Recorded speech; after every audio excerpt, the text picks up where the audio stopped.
You finally sit down, the house is quiet, you have nothing left to do.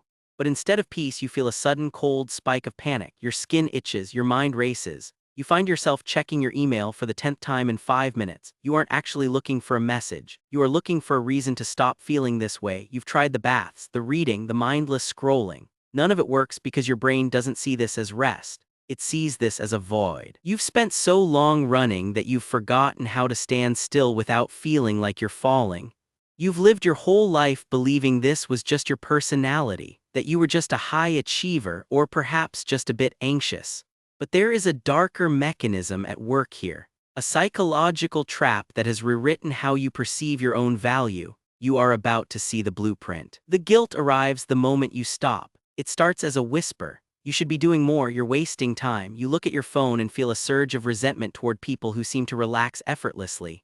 Why is it so easy for them? For you, a Sunday afternoon feels like a crime. You try to force yourself to relax. You tell yourself you deserve it, but the more you try, the louder the noise becomes. You start cleaning the kitchen. You organize a drawer you haven't opened in years. Anything to escape the feeling that you are disappearing. Because when you aren't producing, you feel invisible, you feel worthless. You've judged yourself for years for being unable to just chill. You've called yourself neurotic, you've blamed your job, you've even tried medication or meditation, but the noise remains. The exhaustion is starting to feel permanent, and you still don't know why. Psychologists call this conditional self-worth. In plain English, it means you've tied your value as a human being to your output. Your brain believes that you are only lovable or safe when you are achieving. The emotional consequence is a state of constant internal surveillance. You are the prisoner and the guard. It is like living with a landlord who threatens eviction every single day you don't pay a productivity tax. You feel you must earn the right to exist. But here is the truth. This isn't a character flaw. It isn't laziness or an inability to relax. It is a survival strategy. At some point in your life, producing results was the only way you received validation or safety.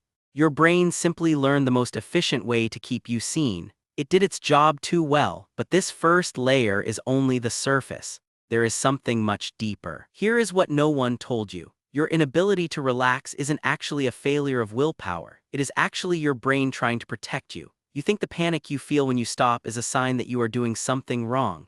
You think the anxiety is a warning that you're falling behind, but it is actually the opposite. That panic is a smoke alarm. It is triggering because your system believes that stillness equals danger. For years, you have tried to silence the alarm by working harder. You thought the solution was to finish the list so you could finally rest. But the list is infinite. The alarm doesn't stop when the work is done. It only stops when the brain realizes that you are safe even when you are doing absolutely nothing. This realization changes everything. It means you aren't broken, you are just miscalibrated. And the reason for that calibration is truly surprising. This deeper layer is called hypervigilance.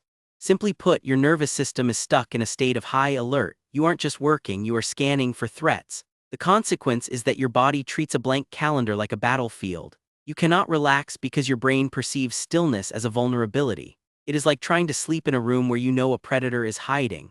You can close your eyes, but you will never actually rest. You've spent years shaming yourself for this tension. You thought you were just high-strung, but this hypervigilance was once your superpower. It kept you safe, it made you the reliable one. It ensured you were never overlooked. Your drive wasn't an ambition, it was a shield. You weren't chasing success, you were fleeing the fear of being unimportant, but knowing this is only the beginning. You need to see how it actually looks in real life. Priya, a senior project manager, lived for her checklists. Her private dread was the silence of a finished day. She felt a physical nausea whenever her inbox hit zero. One Tuesday, a sudden power outage blacked out her entire neighborhood. No phone, no laptop, no lists. She sat in her living room for 4 hours in total stillness. She expected to feel peace. Instead, she had a full-blown panic attack. She paced her floor, desperate for a task. But in that desperation, she noticed something. The world didn't end. Her clients didn't fire her. Her value didn't evaporate because the power was out. She realized that her worth had become a ghost she was chasing rather than a fact she owned. She had been running a race with no finish line. You might recognize that feeling. The feeling that if you stop moving, you might simply vanish. But you don't have to vanish. Everything you've felt leads to this one truth. Your inability to relax isn't a weakness. It is evidence of your incredible capacity for loyalty and protection. You learned how to be the person everyone could count on. You became the anchor for everyone else. You built a life on being indispensable because you believed that was the only way to be loved. That is not a flaw, that is a testament to your strength, but you paid for that strength with your peace. You traded your presence for productivity. You spent years believing you were a machine that needed to be optimized rather than a human who needed to be held.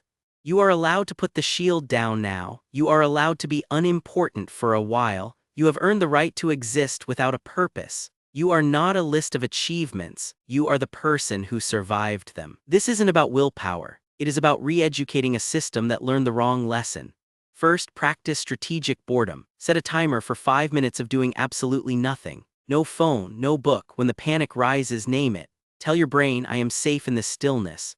This teaches your amygdala that lack of productivity is not a threat.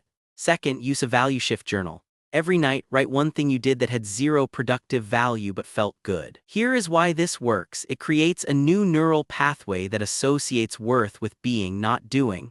Third, implement a hard stop. Pick a time when the professional identity dies for the day. You aren't quitting work, you are teaching your nervous system that safety has expanded. You are returning to a version of yourself that was always entitled to rest. You are finally coming home. You have spent a long time carrying the weight of being the one who does it all.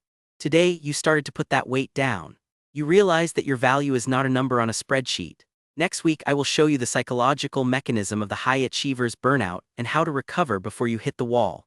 I invite you to join a community of people who understand the real mechanisms of human behavior, not just the surface-level symptoms. Hit subscribe if you are ready to genuinely explore how your mind truly works. You don't have to earn your place here. You don't have to produce anything to be welcome. You can just be. Take a deep breath. Let your shoulders drop. The work will be there tomorrow. But for right now, you are enough, exactly as you are. Just existing, just breathing. You are safe now.